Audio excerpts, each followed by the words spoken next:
Quelques éléphants se déplacent librement dans les gigantesques étendues de terre aux paysages multiples qui semblent se prolonger jusque l'infini. Un troupeau de lions se repose au soleil, allongé sur le sol brûlant.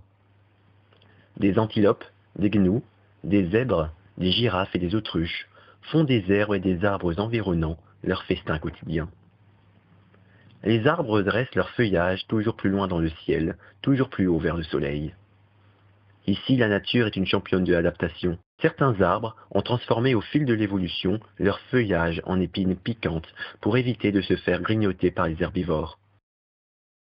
Certains arbres avaient choisi de s'ancrer profondément dans le sol pour éviter d'être déracinés par des intempéries violentes telles que des ouragans, pourtant quasi inexistants à l'intérieur de ces terres.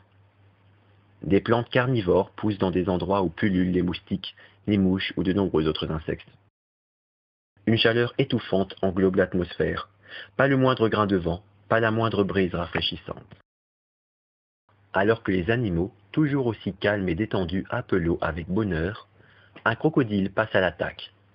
Il bondit hors de l'eau, projetant une vague d'écume partant dans toutes les directions, avant de sombrer de tout son poids dans les profondeurs de l'eau, avec sa proie fermement tenue entre ses crocs, pouvant atteindre jusqu'à 10 centimètres. Heureusement pour lui, les formes de caries sont des cas extrêmement rares, pour ne pas dire inexistants chez le crocodile. Tous les troupeaux d'animaux autour de points d'eau s'étaient enfuis. Seul le sang marquait la tragédie qui venait de se passer ici. Parfois, à la place d'un animal, c'était un homme, une femme ou un enfant qui s'est vidé de son sang, sombrant dans les profondeurs de l'eau entre les crocs mortels d'un crocodile.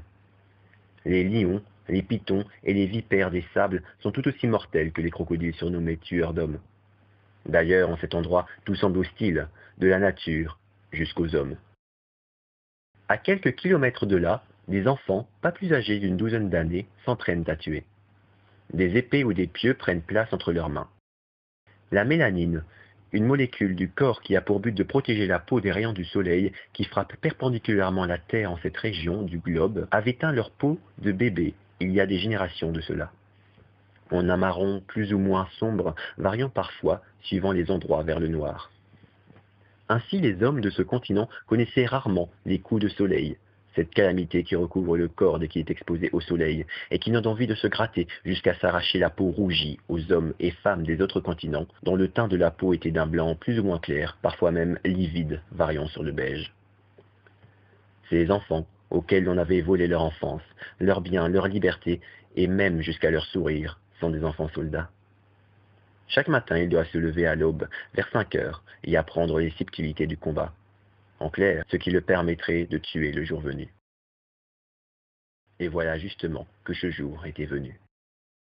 Un homme habillé d'un pagne, comme c'est habituellement le cas sous cette chaleur tapante, accourait auprès du chef de clan. Un molosse qui tenait un fouet à la main et qui hésitait rarement à s'en servir sur ses petits esclaves qui leur arrivaient à peine à la taille. Ce fut ainsi encore le cas d'ailleurs avant qu'il ne soit interrompu. Affolé, l'homme qui avait la fonction d'éclaireur parlait fort et précipitamment. Il y a une escadrille de soldats qui s'approche. Ils sont une vingtaine et leur chef de clan agite le drapeau rouge. Ils ont des pieux et des montures. Le drapeau rouge est le drapeau que l'on agite pour signifier des intentions peu pacifistes, en opposition au drapeau blanc qui indique la prétention à la paix. Le chef de clan garda son calme et interrogea l'éclaireur. « Dans combien de temps seront-ils prêts à charger ?» demanda le chef de clan. « 5 minutes, peut-être 10. Préparez les soldats. Envoyez les enfants à la charge. » Les soldats ennemis avançaient lentement, tel un défilé funèbre. Le chef de clan, un homme grand et musculeux, très impressionnant, cet effet était encore renforcé par ses peintures de guerre qui marquaient son visage. Le drapeau rouge flottait dans les airs, tenu par sa main gauche. Il fut un signe de sa main droite et ces hommes immobilisèrent leurs montures. Leurs montures étaient de simples chevaux pour la plupart, mais l'un d'eux était monté sur un jeune éléphant. Pratique courante sur ce continent ensoleillé. Les enfants étaient prêts à combattre. Ils se tenaient face à l'ennemi, face à la mort, face à une mort qui ne les concernait pas, une mort qui les terrifiait d'après ce qu'on pouvait lire dans leurs yeux. Car bien qu'armés d'une épée et entraînés au combat dès qu'ils eurent appris à marcher, ces enfants connaissaient l'issue du combat. Ils étaient loin d'être stupides. Ce qui était un tort pour leur âge. Ces jeunes enfants ont grandi trop vite, ils sont trop mûrs pour leur âge, trop intelligents. Ils ont la maturité des personnes âgées ayant vécu des années durant, alors que ces jeunes enfants devraient jouer à la toupie. Ils livrent leur sang à la bataille. Les soldats en face d'eux défiaient leurs opposants de regard. Bien que ce ne soient que des enfants, ils feraient une grave erreur en les sous-estimant. N'ayant plus rien à perdre, les enfants soldats sont redoutables au combat et n'hésitent pas à se jeter à corps perdu dans la bataille. Le chef du clan fit un signe à ses soldats. Le temps sembla se figer. L'armée de soldats chargea quelques secondes plus tard. Les enfants firent de même. Les épées s'entrechoquèrent. Les cris perçants d'une innocence perdue se firent entendre. Le sang teinta le sol naturellement rouge, pâle d'un rouge vif. Un jeune enfant planta son pieu dans la poitrine d'un agresseur qui avait tenté de lui asséner un coup fatal avec sa lame d'épée finement aiguisée. Le soldat monté sur l'éléphant fonça sur ce jeune soldat qui ne posséda plus d'armes entre les mains. La bataille était terminée. Les maisons du village qui avaient été construites avec de la terre cuite, du foin, des brindilles et de l'argile rouge pendant des jours durant, sous un soleil étouffant, par les jeunes âmes dont certains d'ailleurs n'avaient pas survécu au manque d'eau, se consumèrent lentement sous les flammes franches. Une épaisse fumée noire montait à plusieurs centaines de mètres dans le ciel, répandant dans l'atmosphère une odeur de soufre. Bientôt tout le village ne fut plus qu'un brasier géant. Le soleil descendait peu à peu vers l'horizon. Bientôt il offrira un des plus grands spectacles que la terre organise le soir venu. Le ciel, la mer ainsi que les grandes prairies de la savane prendront la même couleur que les fruits des orangers. Bientôt aura lieu un coucher de soleil. Dans une caserne militaire, un forgeron fabriquait une épée en or destinée au chef de clan. Dans une cellule construite à l'intérieur d'une maison en chaume, Stronger, dont les pensées étaient tentées par la mort de Sansei, s'était mis à pleurer. Pour la première fois de sa vie, Stronger éprouvait de la tristesse. Stronger s'était juré qu'il s'enfuirait d'ici, et qu'il apprendrait à contrôler son pouvoir jusqu'à ce qu'il devienne le plus fort, ne serait-ce que pour faire honneur à son nom. Comme le jour se levait et que des allées et venues se faisaient entendre, Stronger, qui dormait sur la terre d'argile rouge au ras du sol, se réveilla. Ses yeux s'habituèrent à la lumière.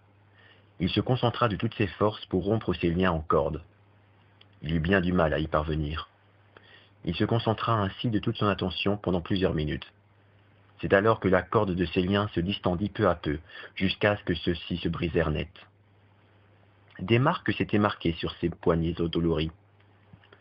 Le jeune guerrier ouvrit la porte de sa cellule qui n'était pas fermée. Précaution que l'armée avait sans doute jugée inutile, puisqu'il l'avait lié les mains. Il sortit de la maison de chaume, et enfin, sans se faire voir des soldats, qui patrouillaient dans le camp, il se dirigea vers la forge. En entrant dans la pièce, ses yeux furent de nouveau contraints à s'adapter à l'obscurité. Une chaleur tendre emplissait cette salle, tandis que l'odeur du fer agressait ses narines. L'épée dont il avait si souvent rêvé de posséder était simplement posée sur la table au milieu d'autres épées qui avaient récemment été forgées. En pur or massif, elle étincelait de mille feux, tel que le soleil qui se reflète dans l'eau. Stronger s'approcha de la table. Il saisit lentement le pommeau de l'épée et contempla la lame, parfaitement aiguisée de celle-ci. Le jeune garçon mima au ralenti des gestes de combat. L'épée était lourde, beaucoup trop lourde pour qu'il puisse s'en servir efficacement dans un combat à mort qui l'opposerait à un adversaire quelconque. Stronger entendit des pas s'approcher vers la forge. Le jeune garçon reposa précipitamment l'épée sur la table et partit se dissimuler derrière la porte qui s'ouvrit un instant plus tard. Le forgeron entra. Il se dirigea vers la table des épées. Il prit son tablier et commença à l'attacher machinalement autour de sa taille, mais soudain, il s'arrêta net. Son regard fixait la table des épées. Pour être plus précis, il fixait l'épée en or. Celle-ci n'était pas à la place où elle aurait dû être. Stronger, toujours dissimulé contre le mur, commençait à transpirer, et ses battements de cœur frappaient si fort contre sa poitrine qu'il arriva à les entendre battre. Sourcils froncés, le forgeron fit un regard bref le tour des lieux. Il s'arrêta aussi sec sur le jeune garçon. « Qu'est-ce que tu fais là » tonna-t-il.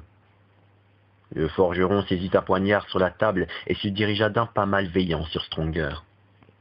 Stronger ne pouvait pas se défendre, il n'avait pas d'arme et ne parviendrait pas jusqu'à la table pour saisir une épée sans se faire poignarder. Le forgeron continuait à avancer vers le mur où s'était blotti Stronger effrayé. Au moment où celui-ci abattit sa lame sur le jeune garçon, Stronger plongea sur le sol en l'esquivant de peu. Le jeune guerrier courut vers la table où se trouvaient toutes les épées. Il en saisit une au hasard. Le forgeron le regardait avec méprise. Sa voix était aussi mordante que celle d'un serpent venimeux qui aurait été doué de paroles. Tu n'es qu'un fils d'esclave, tu n'es moins que rien, même les rats valent plus cher que toi. Tu crois que parce que tu as survécu à une bataille, tu es capable de battre n'importe qui. Tu n'es qu'un imbécile, les soldats ne t'ont pas achevé quand ils ont su que tu étais vivant. Mais rassure-toi, cet affront sera très vite réparé. Le forgeron fonça de nouveau sur lui. Sa lame se planta sur la table. Stronger esquiva de nouveau sur le côté. Furieux, le forgeron se retourna. À ce moment, la lame de l'épée que Stronger avait entre les mains vint se loger dans le ventre du forgeron.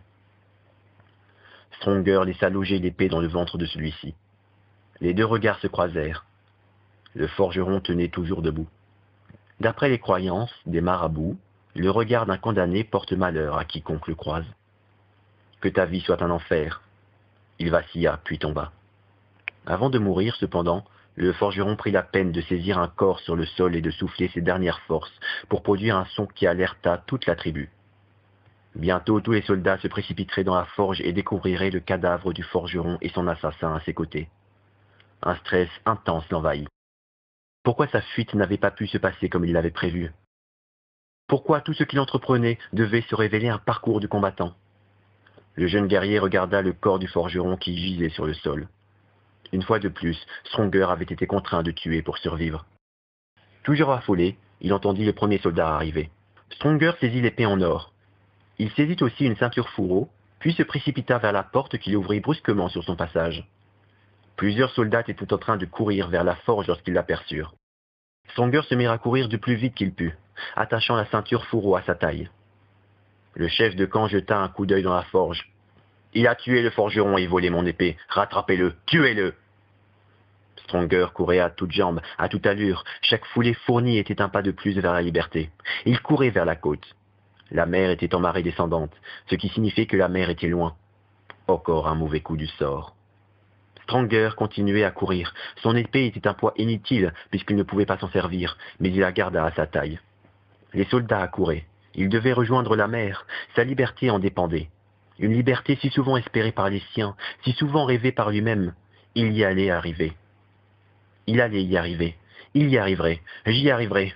Ces mots lui parcoururent l'esprit avec force, avec une volonté rare. C'était la réussite ou la défaite. Mais dans ce cas, la défaite signifiait la mort. Ses poursuivants n'étaient plus qu'à quelques mètres derrière lui. Son cœur battait à tout rompre, le souffle lui manquait. Un lourd poing de côté martela ses côtes avec force. Il allait s'effondrer. Non, il fallait qu'il réussisse au moins en l'honneur des siens. Il leur devait bien ça. Il était le seul survivant, le seul qui à jamais se souviendrait. Comme tous les enfants soldats, il n'avait pas de famille, il n'avait pas d'amis, pas de fille dans sa vie qui faisait chavirer son cœur. Lui seul pouvait continuer à honorer la mémoire des siens. Les enfants morts au combat. Il se souvint des corps étendus au sol, il se souvint des coups de fouet de leurs martyrs, il se souvint de la mort du marabout. Ses poursuivants allaient l'écorcher. Il était désormais à portée de lance et les fuyards esclaves n'avaient jamais de cadeau. Il n'en pouvait plus, il s'écroula au sol. Les larmes lui venaient aux yeux, il tremblait, mais ce n'était pas de peur. Il tremblait de fureur. Ses muscles se contractaient sans même qu'il ait eu à y mettre de la volonté. Ses doigts se crispaient sur le sol, sa mâchoire serrée aurait probablement pu déchiqueter un os de buffle. Une émotion qu'il ne connaissait pas auparavant était en train de naître dans son esprit, une émotion vive, une émotion douloureuse. La haine de toute sa sombre splendeur brillait en lui. Une haine d'une fureur rare, une haine terrifiante, une haine pure. Ses poursuivants l'avaient rattrapé, l'un d'eux s'avançait sur lui. Il réussirait à fuir, il se l'était promis. Son cœur et son âme en fureur, il se releva. Un silence se posa. Ses poursuivants s'approchèrent de lui. C'est à ce moment que Stronger se mit à frapper fort, ses coups étaient destructeurs, sa force était multipliée. Mais le damnerier n'y était pour rien, c'était sa haine qui le guidait, ou plutôt qui le dirigeait. Il sentait des obstacles sous ses coups, de la dureté, il entendait des bruits à chaque impact, il ne voyait rien, la haine l'aveuglait. Encore et toujours il frappait. Et bien après que son dernier poursuivant ait succombé sous ses coups, c'est-à-dire le chef de camp, il continuait à frapper.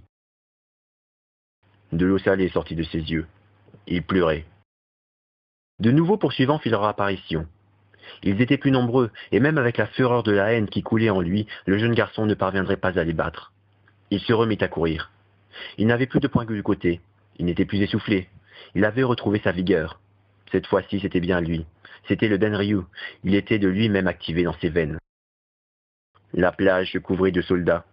Ils surgirent de partout, tant d'hommes en action pour essayer de rattraper un enfant qui mesurait à peine 1,50 m, et qui plus est un esclave. Il était à quelques mètres seulement d'une pirogue. Encore quelques pas. Une lance se planta là où était Stronger il y a un dixième de seconde. Il bondit en avant, saisit la pirogue et poussa de toutes ses forces. Cependant, celle-ci glissa sur le sable aussi facilement que si elle avait été dans l'eau. Une fois aux abords de l'océan, il s'élança. Stronger passa la pirogue au travers d'une mur de vagues qui se dressait sur toute la longueur de la côte. Les piquets fusaient autour du jeune garçon. Un vint même lui frôler la tête et rebondir sur sa pirogue. Il ramait. La pirogue, cependant, avançait plus vite qu'elle ne l'aurait dû. Ses bras étaient fins, ses muscles ne tiendraient pas la distance face aux soldats qui s'élanceraient à sa poursuite. Cependant, il ne se découragea pas. Il continuait à ramer encore, à ramer toujours. La pirogue avançait vite, très vite, beaucoup trop vite pour que ses simples bras à peine musclés en soient responsables. Le Denryu avait pris possession de l'embarcation. L'enfant soldat arrêta de ramer. La pirogue avançait de plus en plus vite, sans qu'une seule rame ne la pousse. Ses poursuivants avaient pris à leur tour des pirogues, mais ils étaient trop lents. Des dauphins firent des bonds hors de l'eau. Ils semblaient suivre l'embarcation tels des protecteurs bienheureux. La pirogue s'éloigna, tout comme la côte qui peu à peu s'effaça. Un nouvel horizon ouvrait ses portes. Les sourires des dauphins accompagnaient Stronger vers sa nouvelle destinée. Stronger était enfin libre. Quelques années plus tard continuait cette histoire. Peut-être 5 ans, peut-être 10 ans, ou peut-être même 15 ans se furent écoulés après cet événement.